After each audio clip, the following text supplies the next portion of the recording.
first trend that I think is really important to consider when thinking about alternative energy and renewables is clearly just the growing global population.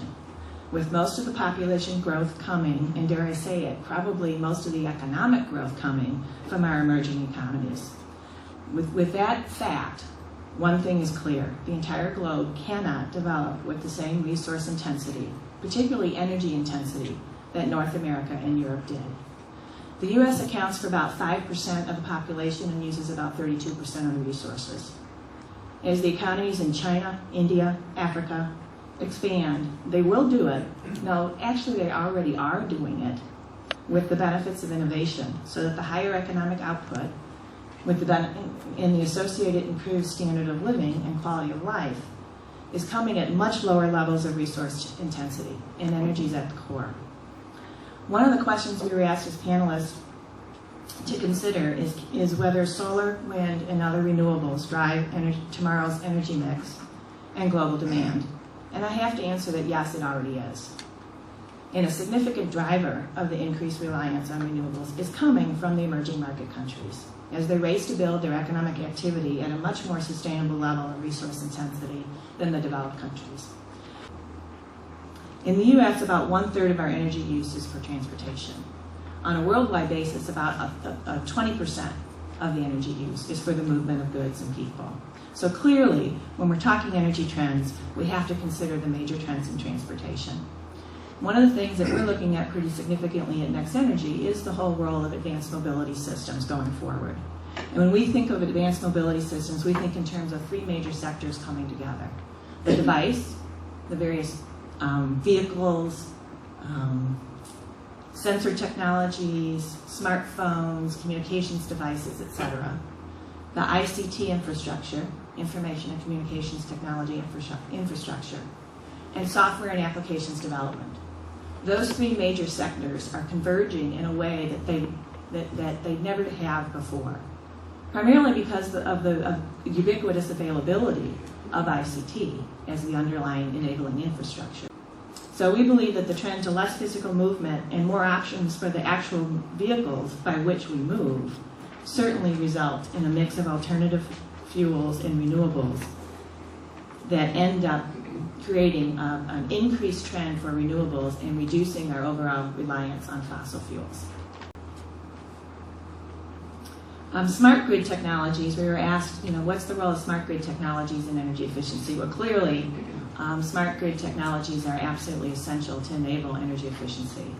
If you think about advanced mobility systems as even an energy efficiency example, reducing the movement of goods and people through advanced mobility systems, the only way that happens is through a smart grid. Not just the electric grid, but the ICT grid. And anybody who's been working in this space already recognizes the convergence of information communications technology infrastructure in the electric grid as being one of the key technology trends driving the smart grid implementation. Another example of smart grid is in the role of distributed renewables. The potential for microgrids, distributed renewables actually serving a local grid, is very real. And the smart grid technologies enable that. How do you work with intermittent renewable sources, energy storage options, and actual building systems to create a localized smart grid that actually provides off-the-grid capability for fairly sophisticated energy users? Those technologies are already in place all over the world.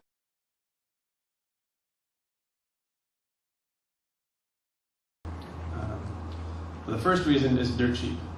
If you look at the alternatives right now with batteries, there's a lot of different chemistries out there, a lot of different variations in grid scale energy storage with batteries. But in general, they're all, give or take, about $400 per kilowatt hour. So that's the capital cost of batteries you have to buy to store a kilowatt hour of energy. That includes lead acid, sodium, sulfur, flow batteries. But if you look at thermal energy storage, with today's technology using medium temperature molten salt, you're at $75 per kilowatt hour. Factor of 5 less with thermal energy storage. That's with today's technology. And at Halotechnics, we've got our work with high temperature molten salt. We're looking at even using things like liquid glass to pump and store heat at very high temperature. And we see the opportunity to bring that cost down even more, down to $25 per kilowatt hour. So an order of magnitude less than today's technology with batteries. And so this is the technology that I think will scale and meet this demand for large bulk energy storage applications. The second aspect for thermal storage, in addition to its low cost, is it's just simple. It's a big thermos. You take hot liquid, you put it in a big tank, and then when you want the energy, you take it back out. There's no electrochemistry going on. There's no special anodes or electrodes or things to worry about like that. It's just a big insulated thermos. And so describing this to people, describing this to the funding institutions that build these plants, it's a very easy thing to do. And I think for that reason, its intuitive simplicity and reliability, with no chemical fires to worry about, this is a big advantage of thermal energy storage. Especially when you're talking about thousands of tons of material to store heat at high temperature.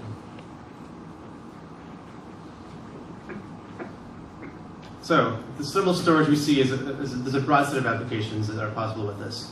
We're developing the proprietary fluids to collect and store this heat at high temperature, and we see applications with today's power plants, with natural gas combined cycle plants. We want to be able to store the exhaust heat using our proprietary fluids at high temperature. We see potential applications at gas turbine peaker plants for thermal storage to make them more efficient. And then looking at the sun with solar thermal power, there's a lot of exciting opportunities as well. So we're looking at the opportunity to make solar coal hybrid plants in China. You basically have a coal plant, and then you build a solar field to collect the thermal energy from the sun and focus sunlight on a receiver. And in that nature, you can reduce the fuel consumption. Similar story with coal and natural gas plants in Saudi Arabia, where they want to conserve all the oil for export as much as possible. And I think the ultimate goal, where we're going to get eventually, decades from now, is making the sun the ultimate source of energy.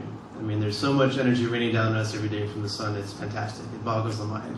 And so the challenge is not the energy, it's collecting, harvesting, and converting that energy to electricity on a low-cost basis. And with standalone solar thermal power plants with thermal storage, you can have 24/7 power from the sun day and night.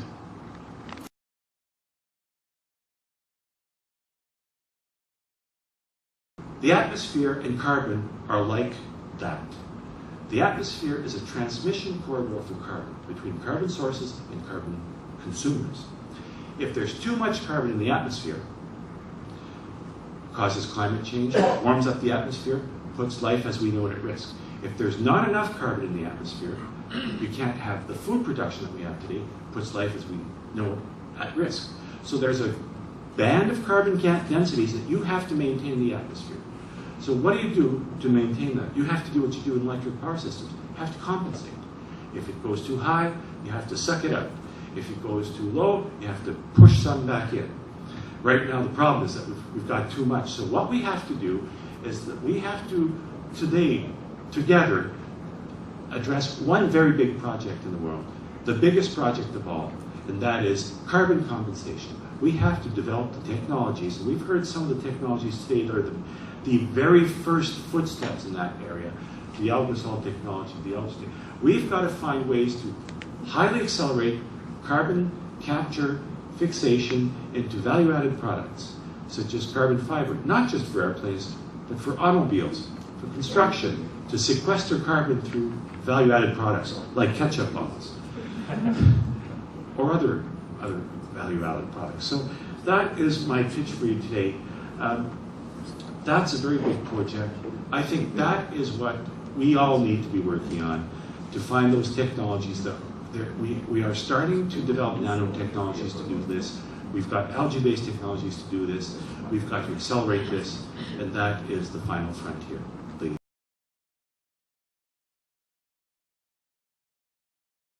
In the wind business itself, as I said, we got about 500 billion total installed around the world, capital that's been deployed. It's not a niche business anymore, it's a global business. Solar will catch up, solar will probably pass it. For some of the reasons that Salvador touched on, some others touched on earlier, it is perhaps the big thing that Mr. Marceau talked about earlier. It could be a big project globally. One of the things we have in this country, and Canada's not going to have to worry about it because solar needs to be $300 or $400 a megawatt hour to work up here in Canada due to geography. Nothing wrong with Canada, it's just the sun part of it doesn't work out too much after about this time of year, right? When you get to the United States, which is kind of the southwest United States, you can build solar for about 7 or 8 cents right now with tax incentives. Without them, it's closer to 10. That's utility scale solar. Why is so much rooftop being put in the United States and California? It's because the retail tariff approaches 30 or 35 cents. It's a no-brainer. You can put it on the rooftop without government subsidy. That's net metering. At some point, the utilities grid and the rate design in that state has to collide. And that regulatory or political decision is going to get made once there are about 5,000 megawatts installed. California's about a 60,000 megawatt state. At some point, those lines cross and you have a different problem. You have the financial viability of the grid, meaning the utilities that serve the power. You cannot put this stuff on rooftop in thousands of megawatts or high percentage penetration without addressing that issue. The convergence of renewables, the reality that most folks don't understand, especially in the 48 countries of the United States, I'm ignoring Alaska and Hawaii for a different reason, is it's 48 different countries and probably different provinces, could be the same city or in Canada. Each individual political entity does not really pay attention to the adjacent ones and coordinate policy. So electric pricing is regional, and it's very important. In Europe, they can pay for that wind and solar because it's a very small part of the average household's usage and bill every month. Their cell phone bills are probably bigger than their electrical bills. In the United States, we have much higher intensity usage. That's not going to change in our lifetimes, anybody in this room. So that price has to be taken into account. And renewables don't penetrate deeply in this country, primarily because price can only matter in a few places, and that 3-cent wind and 7, 8, 9 cent solar out west is smart, and it's the equivalent of growing orange groves in Florida for orange juice. We don't grow orange groves up here in Ontario, or else the glass of orange juice would be 10 or 20 times the cost it really costs. Renewables have to take that into context as we try to expand them around the globe. When we can converge renewables with price attractiveness to the customer, whoever that may be, a rooftop person or a wholesale customer like the utilities in the States or the provincial entities up here in Canada, demand will grow naturally. But as long as we need giant subsidies like Germany's seed and solar, or Spain used in the past few years, at some point it stresses the economic system and fabric of that country or that dynamic. And right now in the States, the beauty of having 48 different countries, electrically speaking, is each of those CPUCs or PSCs or PSCs are sort of regulating that price and make that price come down. And if it doesn't hit a certain price point, it doesn't get built. The PPA doesn't get signed, which is a great control mechanism to keep overbuilding from happening at prices that are not sustainable.